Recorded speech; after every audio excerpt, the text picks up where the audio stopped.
तेजस्वी से मिले और कहे कि हम दोनों लंबे रेस के घोड़ा। उन्होंने कहा कि हमारे सरकार में, महाविकास आघाड़ी की सरकार में बिहारी सबसे ज्यादा सेफ थे।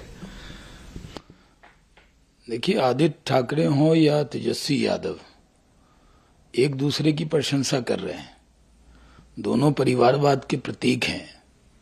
और ये कहना कि हम दोनों लंबे रेस के घोड़े हैं, ये खुद से कह रहे हैं। और जो राष्ट्रीय जनता दल, जो शिवसेना को चिमटे से भी नहीं छूती थी, जो बाला साहब ठाकरे जी के विचार से असहमत रहती थी, जो बाला साहब ठाकरे अयोध्या का क्रेडिट लेते थे, वो राष्ट्रीय जनता दल शिवसेना से मिल रही है और दोनों मिलकर नीतीश कुमार जी से मिल रहे हैं। राजनीति में ये संदेश बिहार की जनता इसको पढ़ रही है कि राष्ट्रीय जनता दल सत्ता के लिए शिवसेना से भी हाथ मिला सकती है। भारतीय जनता पार्टी का तो शिवसेना से पुराना रिश्ता था, लेकिन आज महागठबंधन रिश्ता निभा रहा है शिवसेना से भी, जिस शिवसेना के नाम से वो पूरा विरोध की राजनीति करते थे। तो ये संदेश साफ चला गया है कि ये लोग सत्ता के लिए किसी हद तक जाएंगे और इसलिए इस तरह हाथ मिला रहे हैं। लेकिन बिहार के लोग इसको बारीक नजर से देख रहे हैं और जिन वोटों पर सियासत करती है राष्ट्रीय जनता दल और महागठबंधन के लोग, उनके बीच में भी इस मुलाकात को लेकर बहुत चर्चा है। तो ये जब बात निकली है तो दूर तलक जाएगी।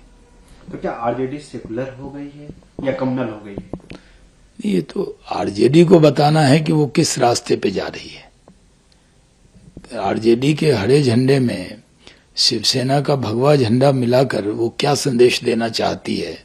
और ये कहना कि तेजस्वी यादव और खुद आदित्य ठाकरे एक दूसरे को लंबे रेस का घोड़ा बता रहे हैं। कल वो पहले शिवसेना से बहुत दूर की दूरी रखते थे। राष्ट्रीय जनता दल के लोग ही कहते थे कि हम लोग कभी बीजेपी और शिवसेना से रिश्ता नहीं रखेंगे।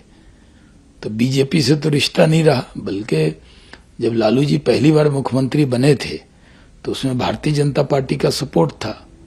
लेकिन चलिए, अब उन्होंने शिवसेना से भी वोट के लिए एक रिश्ता जोड़ लिया है। ये संदेश बिहार के गांव-गांव तक फैला है कि राष्ट्रीय जनता दल सत्ता के लिए कहां तक जा सकती है।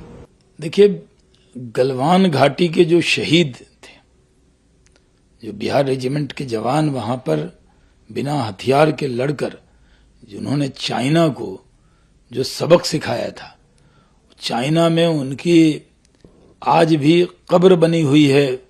जो चाइनीज सैनिक वहां पर मारे गए थे और चाइना को जिस तरह का दर्द भारत के सैनिकों ने दिखाया था, वीरता का प्रतीक बने थे, पूरे दुनिया में प्रशंसा हुई थी।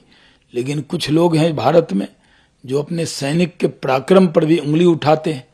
पहले भी राहुल गांधी हो या कांग्रेस पार्टी के नेताओं ने गलवान के सैनिकों के पराक्रम पर उंगली उठाने का काम किया।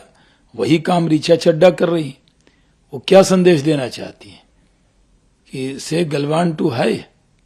तो गलवान में तो गर्व की गाथा लिखी थी हमारे सैनिकों ने, और उनकी जो शहादत हुई थी उससे कई गुना ज्यादा उन्होंने चाइनीज सैनिकों को मार गिराया था।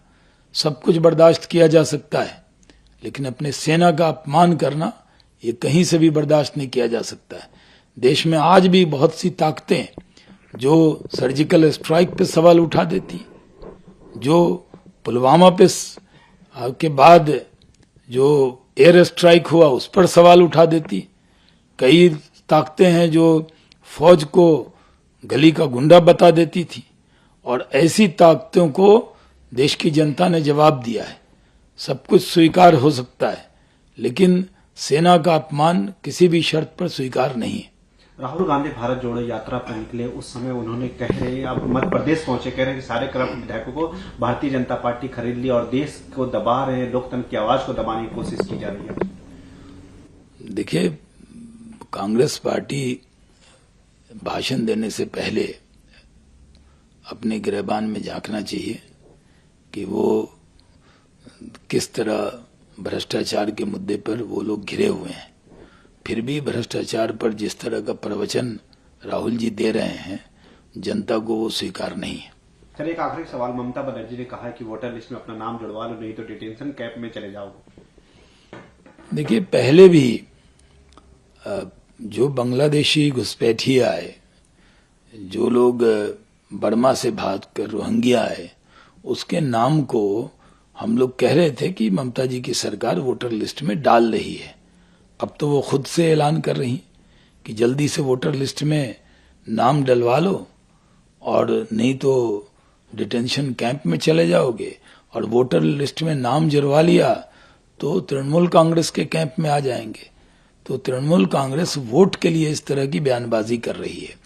जो विदेशी हैं, जो बांग्लादेश से कोई आता है, अगर वो वीजा पे आता है तो हम सम्मान करते हैं, हमारे रिश्ते भी अच्छे हैं। लेकिन अगर कोई व्यक्ति ऐसा हो जो बांग्लादेश से और चाहे वर्मा से आए और वो यहाँ आकर नागरिक बनने के लिए वोटर लिस्ट में नाम दर्ज करा ले, इससे बढ़कर दुर्भाग्यपूर्ण चीज क्या हो सकती है। तो ये बहुत दुर्भाग्यपूर्ण है इस तरह का बयान। ममता जी को इस तरह के बयानों के लिए माफी मांगनी चाहिए।